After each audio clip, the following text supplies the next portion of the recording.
Bagasinin gahee ida baranaatti gammanne gammadaa musliimonni hundi nu warra baranaa khambara heegeree rabbi nu haa gubu warra umriin turee bagasinin gahee ida baranaatti gammanne gammadaa musliimonni hundi nu warra baranaa khambara heegeree rabbi nu haa gubu warra umriin turee rabbi nu haa gubu warra umriin turee.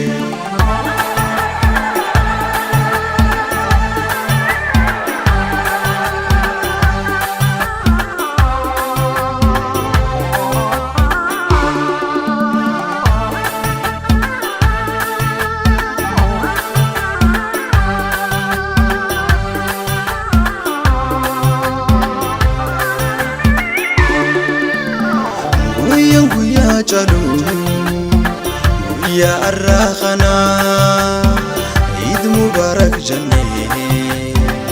itti wal eebbifnaa yaatii mabbaan qabnee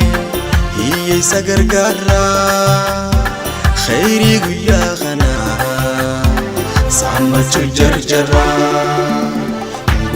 guyyaa chalu guyyaa arraa kanaa Eid Mubarak jennee itti wal eebbifnaa yaatii mabbaan qabnee hiyyeessa gargaarraa khayrii guyyaa kanaa saammachuu jarjarraa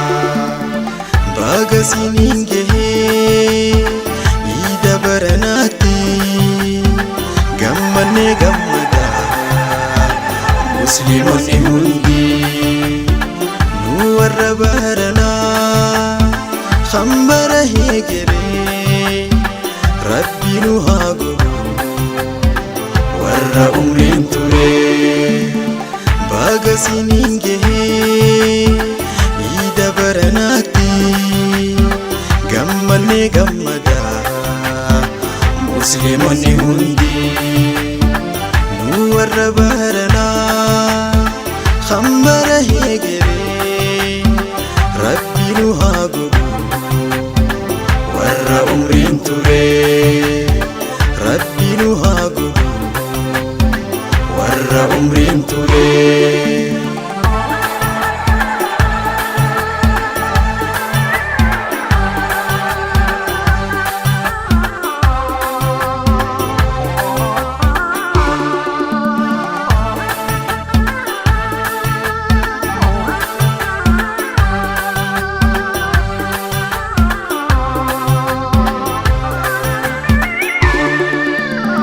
Takbiraadhaan dirree iidarra wal geenyaa hamdi jennee rabbiif galata galchinaa aalii fiiran jennee